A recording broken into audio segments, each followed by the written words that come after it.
오래전 있었던 일인데요. 그 병원에 누워있던 한 집사님이 계셔서 그 병원 신방을 간 적이 있었습니다. 근데 이분은 뭐 평소에 이렇게 열심히 신앙생활 하시는 분은 아니었습니다.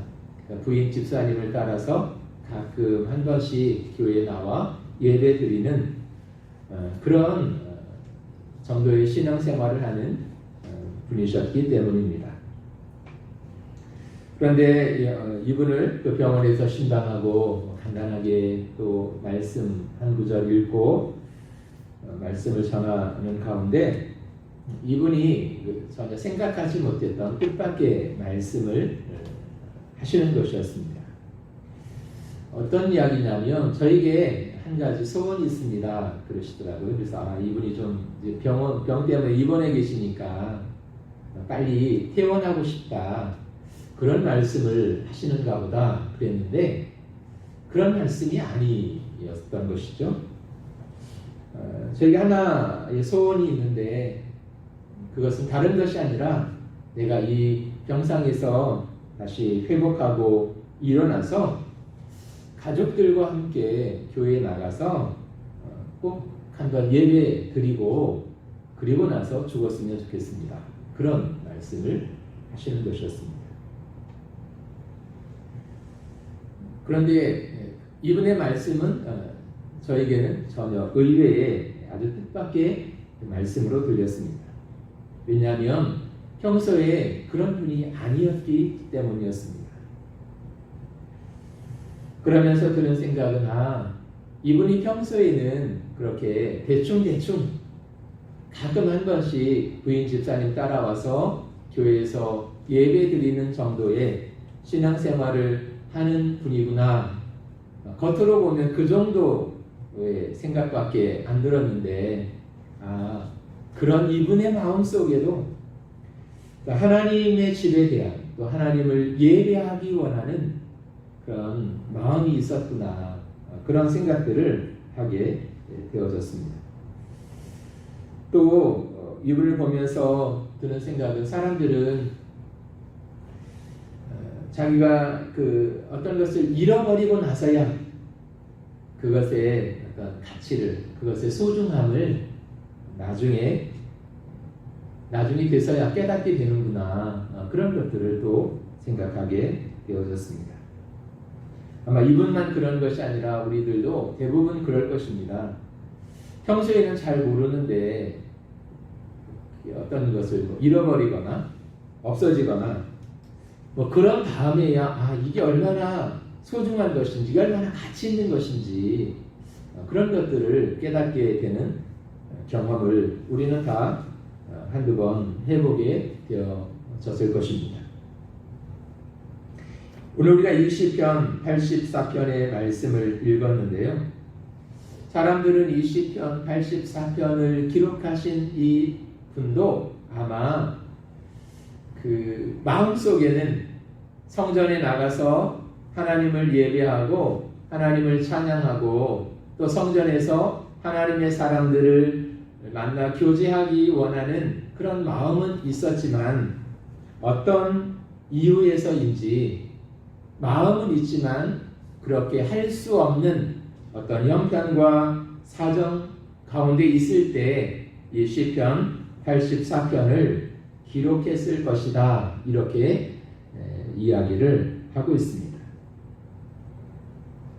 그러니까 마음은 하나님의 성전에 나가서 마음껏 하나님을 예배하고 하나님을 찬양하고 싶은데 오늘 이 사람이 처한 현실은 전혀 그럴 수 없는 형편과 사정 가운데 놓여 있는 것이죠.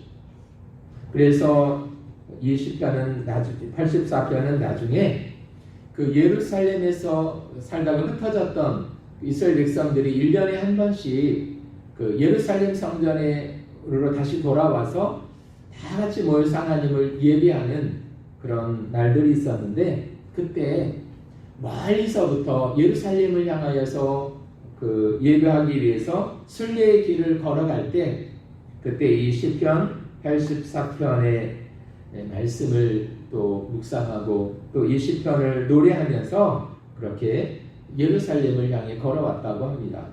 그래서 사람들은 이 시편 84편을 순례자의 노래다 이렇게 또 다른 이름으로 부르기도 했다는 것입니다. 그 구약 성경을 읽다 보면 그 구약 시대 사람들의 어떤 신앙 생활의 중심은 언제나 하나님의 성전이었습니다. 신앙 생활의 중심도 하나님의 성전이었고 그들의 삶의 중심도 언제나 성전을 중심으로 한 것이었습니다. 그런 의미에서 이스라엘 백성들에게 있어서 성전이라고 하는 것은 삶의 전부였고 또 그 성전은 그들의 영혼의 집과 또 같은 것으로 이해되었다고 하는 것입니다. 그래서 오늘 이 시편 84편을 통해서 오늘 우리가 다시 한번 이 성전이라고 하는 것이 도대체 우리의 삶에서 어떤 역할들을 하는 것인지, 그리고 성전을 사랑하고 성전을 사모하고 하나님을 예배하는 사람들이 오늘 하나님 안에서 어떤 복이 약속되어져 있는지 그것을 함께 나누려고 하는 것입니다. 이 시편 84편을 읽어보면 그 성전이 하는 역할이 크게 두 가지로 나뉘어져 있는데요. 1절부터 4절까지 보면 그 성전을 여러 가지 다른 말로 표현을 하고 있습니다. 1절에 보면 주의 장막이라는 말이 있죠. 성전을 하나님의 장막이다. 이게 장막은 그 이스라엘 사람들이 한 곳에 정착해서 살지 않고 계속 이동하며 살았잖아요. 그래서 이렇게 건물을 지대로 짓고 사는 것이 아니라 일종의 텐트 같은 것을 치고 한동안 살다가 또 움직이게 되면 그 텐트를 걷어서 움직이고 이제 그렇게 생활을 했는데 바로 장막은 그런 용도로 사용됐다는 것입니다. 여기 주의 장막이라는 말이 하나님의 성전이라는 그 표현으로 사용되고 있고요. 또 2절에 보면 여호와의 궁정이라는 말이 나오죠. 또 3절에 보면 주의 제단이라고 되어 있고 4절에는 주의 집이라는 말이 등장을 하고 있습니다.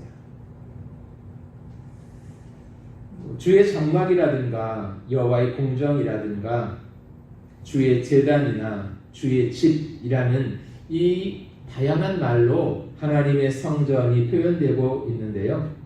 이것을 종합하면 아마 이런 것이 될 것입니다. 하나님이 하나님 되심을 보여주시는 곳이다. 성전은 바로 그런 곳이라고 성경은 말씀하고 있습니다. 그러니까 성전은 살아계신 하나님이 그곳에 계셔서 그곳에 나오는 모든 사람들에게 하나님의 하나님 되심을 나타내 보여주시는 곳이다. 이렇게 이스라엘 사람들은 이해를 했다는 것입니다. 근데 사실 하나님은 성전에만 계신 하나님이 아니고 세상 어디에나 다 계신 하나님이시죠. 그래서 하나님은 안 계신 곳이 없다고 하십니다. 그래서 하나님은 무소부재하시다 이렇게 이야기를 하는 것이죠. 어디에나 계신 하나님, 그것은 분명한 사실입니다. 그런데 더 특별한 것은 어디에나 계신 하나님이 특별히 한 곳을 지정하시고 거기에서 하나님의 영광을 나타내시고 거기서 하나님의 살아계심을 보여주시고 거기에서 하나님의 임재와 또 하나님께서 말씀을 들려주시고 그곳에 나오는 자들에게 하나님이 복을 주시던 곳이 있었다는 것입니다. 성경은 특별히 그곳을 성전이다 이렇게 말씀하고 있습니다. 그래서 이스라엘 백성들이 성전을 향해 나갈 때마다 단지 내가 어떤 건물 안으로 들어간다 그런 의미가 아니라 나는 이곳에 계신 하나님을 만나고 하나님의 말씀을 듣고 하나님이 주시는 은혜와 복을 나는 경험하기를 원한다. 그런 기대와 열망을 가지고 성전을 향해 나갔다는 것입니다. 그래서 그들은 성전에 나갈 때마다 어떤 기대가 있었고 설레임이 있었고 감격이 있었다고 하는 것입니다. 아마 이것이 교회와 일반적인 건물과의 아주 특별한 차이일 것입니다. 사실 외형적으로 보면 뭐 다 똑같잖아요. 똑같이 건물로 이렇게 지어진 곳이니까요. 그런데 일반적인 건물과 교회의 성전의 차이가 있다면 그 성전, 하나님이 특별히 세워주신 그 성전 안에 하나님께서 임재하시겠다고, 하나님이 함께해 주시겠다고, 하나님이 거기서 예배를 받으시고 거기서 하나님께서 말씀해 주시고 거기에 나오는 백성들에게 하나님이 복을 주시겠다고 특별히 한 장소를 선택하셨다는 것입니다. 그것을 우리는 성전이라고 부르는 것입니다.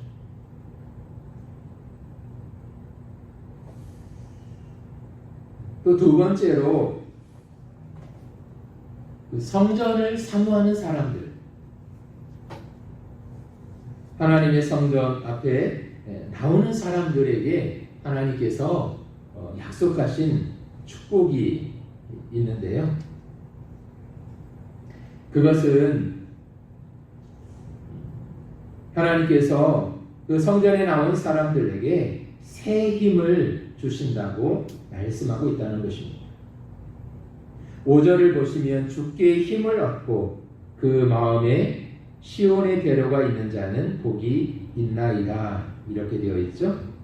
또 7절에 보면 그들은 힘을 얻고 더 얻어 나아가며 시온에서 하나님 앞에 각기 나타나리이다 이렇게 말씀하고 있습니다. 성전을 사모하는 사람들에게 하나님께서 삶의 힘을 얻게 하신다고 말씀하고 있습니다.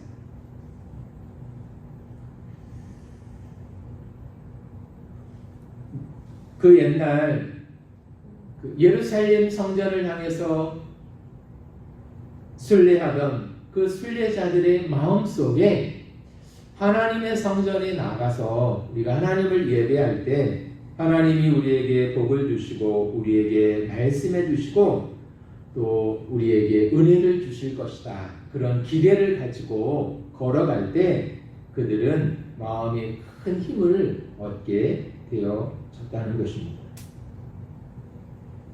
사실 성전에 도착하기도 전부터 그들 마음속에는 이런 하나님의 은혜를 생각하고 기대하면서 큰 힘이 생기기 시작했다고 하는 것입니다. 아마 이 마음이 힘을 얻는 이 축복이야말로 당시 시대 사람들이나 오늘 이 시대를 살아가는 저와 여러분들이나 동일한 그리고 정말 우리가 사모해야 될 하나님의 귀한 축복 가운데 하나라고 생각을 하는 것입니다. 왜냐하면 우리는 살다가 자주 그 마음의 힘을 잃어버릴 때가 종종 있는 것입니다. 우리는 살다가 자신의 한계를 경험하고 또 무기력함을 경험할 때가 있지 않습니까? 흔히 말하는 탈진이라고 하는 것을 우리는 경험하는 것입니다. 어떤 때는 막 의욕이 있어서 열심히 달려가지만 또 어떤 때는 지치고 고단해져서 어떤 삶의 의욕도 없어지고 그 심령도 그 영혼도 약해지는 것들을 우리는 종종 경험할 때도 있는 것입니다. 늘 이 사이를 왔다 갔다 하는 것이 우리의 삶인지도 모르겠습니다. 그때 우리가 믿는 사람들이 그 지친 영혼과 육체가 새 힘을 얻을 수 있는 곳이 어디일까요? 하나님을 모르는 사람들은 그런 마음을 달래보려고 여기저기 기웃기웃하지 않습니까? 그러나 그 어디에도 그런 마음의 쉼과 안식을 주고 삶의 힘을 얻게 하는 것은 없는 것 같습니다. 오직 하나님의 전에 나와 하나님을 예배하고 하나님을 찬양하고 하나님 앞에 기도할 때, 그리고 불현듯 내 심령 속에 어떤 하나님의 은혜가 임하고 하나님의 어떤 깨닫게 하시는 그런 순간이 오고, 또 들려지는 말씀 가운데 하나님의 음성처럼 들려지는 그런 소리가 내 심령에 들려질 때, 그때 우리는 삶의 힘을 다시 얻게 된다는 것입니다. 그리고 지쳐있던 우리의 육체와 영혼이 새 힘을 얻어 소생함을 얻고, 또 그 주저앉아 있던 자리에서 벌떡 일어나는 그런 힘을 얻게 된다고 하는 것입니다. 그래서 오늘 성경은 주께 힘을 얻고 그 마음에 시온의 대로가 있는 사람이 복이 있다고 말씀하고 있는 것입니다. 하나님의 전을 사모하고 또 하나님의 전에 나와 예배할 때 하나님께서 우리에게 세상을 이길 수 있는, 또 연약한 우리 자신을 이겨낼 수 있는 그런 힘을 공급해 주신다고 말씀하고 있는 것입니다. 또 오늘 성전을 사모하며 성전 앞에 나오는 사람들에게 주시는 하나님의 은혜가 있는데요. 6절을 보면 그들이 눈물 골짜기를 지나갈 때에 그곳에 많은 샘이 있을 것이며 이른 비가 복을 채워 주나이다, 이렇게 되어 있습니다.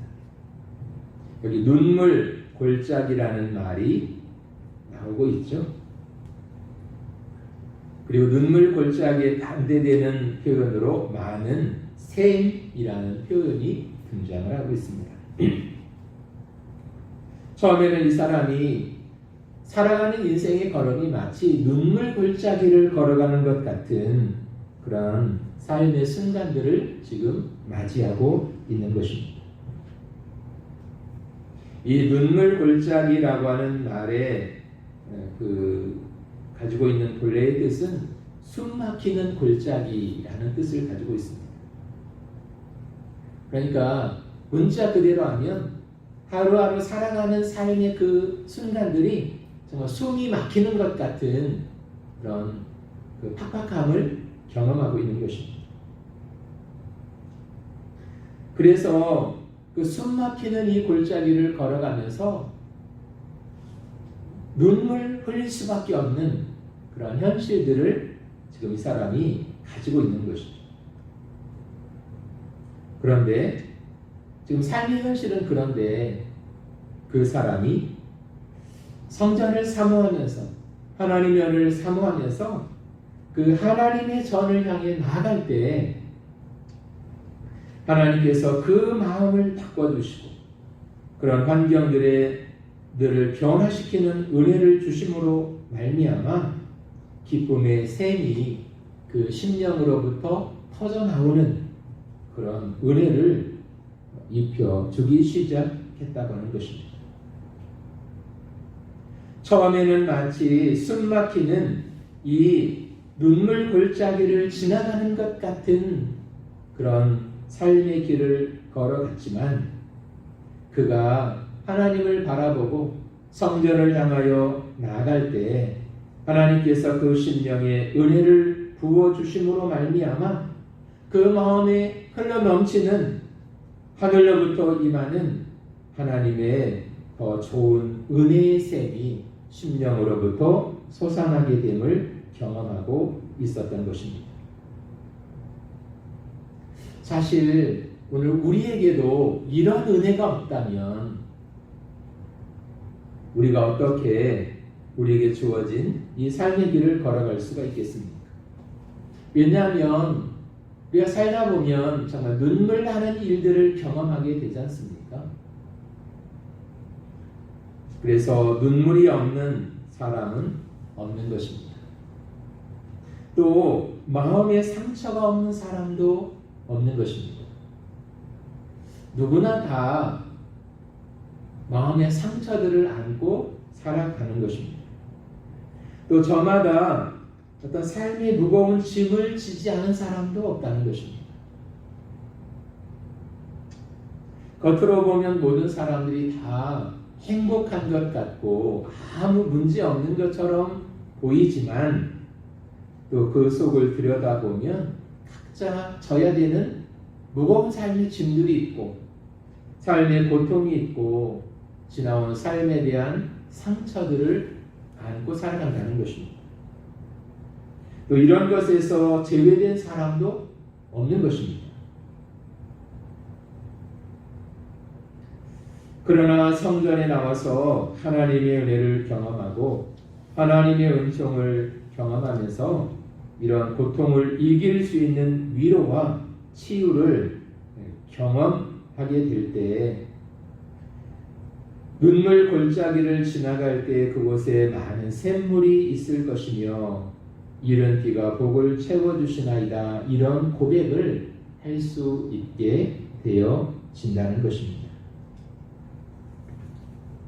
어쩌면 그 옛날 예루살렘 성전을 바라보면서 긴 순례의 길을 걸어가던 그 사람들, 그들의 삶에도 눈물 골짜기를 지나가는 것 같은 그런 고통과 아픔의 순간들이 있었지만 그것이 변하여 기쁨의 샘물로 바꿔주실 그 하나님을 기대하면서 그들은 예루살렘 성전을 향해 나가고 있었을 것입니다. 그리고 하나님은 정말 그들에게 그런 은혜를 베풀어 주셨을 것입니다. 왜냐하면 11절에 보니까 여호와 하나님은 해요 방패시라 여호와께서 은혜와 영화를 주시며 정직하게 행하는 자에게 좋은 것을 아끼지 아니하실 것임이니이다. 하나님이 그들에게 좋은 은혜들을 부어 주셨다는 것입니다. 그런 하나님을 경험하면서 10절에 보니까 주의 궁정에서의 한 날이 다른 곳에서의 첫날보다 낫다고 이야기를 하고 있고 악인의 장막에 사는 것보다 하나님의 성전에서 문지기로 사는 것이 더 좋습니다. 이런 고백을 가능하게 만들었던 것이죠. 그러니까 이 10절과 같은 고백을 할 수 있는 것은 어떤 하나님의 실제적인 은혜를 경험한 사람만이 할 수 있는 고백이었던 것입니다. 처음에는 눈물 골짜기를 지나가는 것 같은 마음의 고통과 많은 상처를 안고 그렇게 나아갔지만 마침내 하나님께서 그 모든 상처들을 치유하시고 그 눈에서 눈물을 닦아주시고 그 삶에 더 좋은 은혜들을 주심으로 말미암아 이 사람이 고백하는 것입니다. 그런 하나님이라면 나에게 그런 은혜를 주신 하나님이시기 때문에 차라리 내가 다른 곳에서 첫날을 사는 것보다 하나님의 성전에서 하루를 사는 것이 더 기쁘고 악인의 장막에 사는 것보다 하나님 성전에서 문지기로 사는 것이 나는 더 좋습니다. 이것은 그런 하나님의 실제적인 은혜를 경험한 사람만이 할 수 있는 고백이라고 생각을 합니다. 오늘도 하나님께서 우리에게도 동일한 은혜를 주시기를 원하는 것입니다. 왜냐하면 우리도 그런 위로가 하나님의 위로가 필요한 사람이고 하나님께서 우리의 눈물을 닦아주시는 그런 은혜가 필요한 사람이고 지치고 상한 마음이 위로받고 그 마음을 만져주시는 하나님의 그 사랑의 손길이 필요한 사람들이기 때문에 그렇습니다. 그런데 이런 은혜를 어디에서 경험할까요? 하나님의 전에 나와 하나님을 예배할 때 하나님의 집에서 하나님이 그런 은혜를 주신다는 것입니다. 그래서 우리의 신앙의 선배들이 종종 이야기할 때 교회 생활을 제대로 하고 하나님 앞에 예배에 성공하는 것이 인생의 성공이다. 이런 말들을 많이 했잖아요.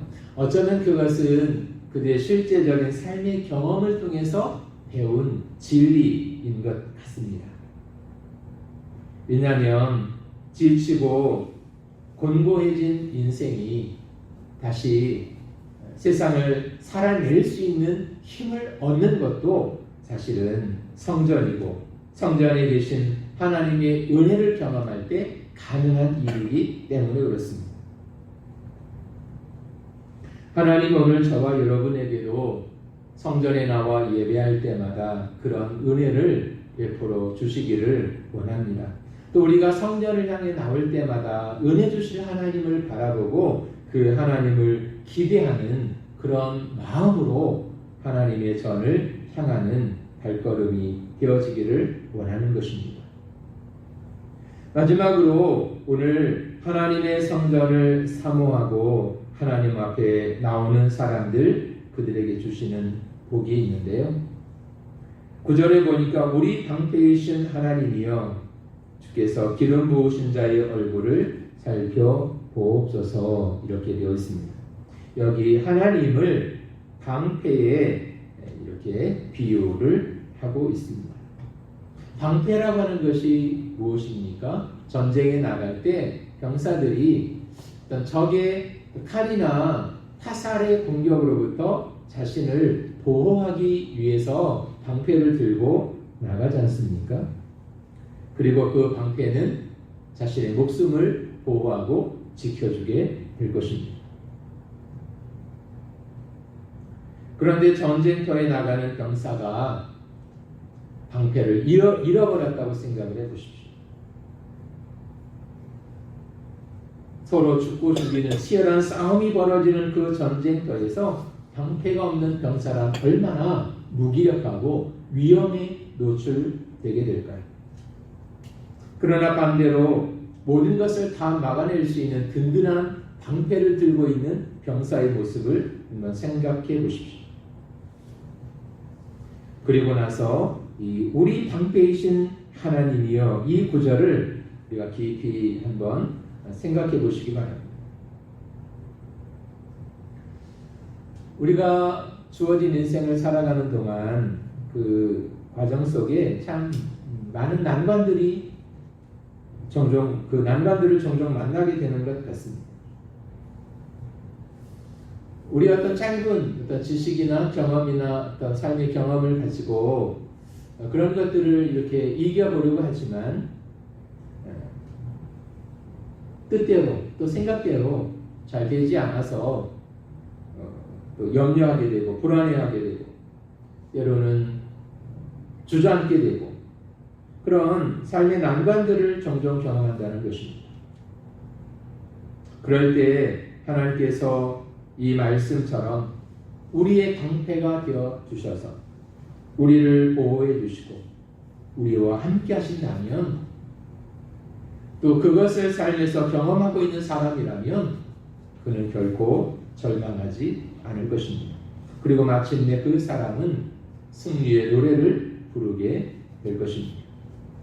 왜냐하면 살아가는 모든 순간순간마다 방패가 되셔서 보호해 주시는 하나님의 은혜를 경험하고 있기 때문에 그럴 것입니다. 그래서 이 1절과 2절 말씀은 어쩌면 보호해 주시고 함께 하시는 하나님의 은혜를 경험한 사람이 부르는 노래요, 또 고백이었던 것 같습니다. 만군의 여호와여, 주의 장막이 어찌 그리 사랑스러운지요. 내 영혼이 여호와의 궁정을 사모하여 쇠약함이여 내 마음과 육체가 살아계시는 하나님께 부르짖나이다. 주의 선을 사랑하고 하나님의 은혜를 사모하며 하나님 앞에 기도로 나아가는 그런 삶을 고백하고 있습니다.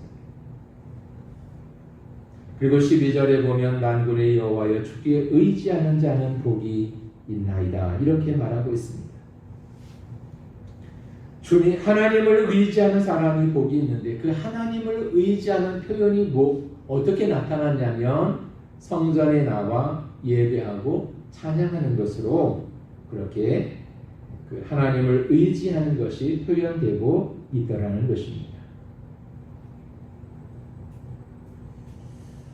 그런 것을 보면 하나님의 전을 사모하고 온전한 마음으로 하나님 앞에 나와 예배하는 사람들에게 주시는 하나님의 은혜가 참 귀하고 놀랍다는 생각을 갖게 되어지는 것입니다.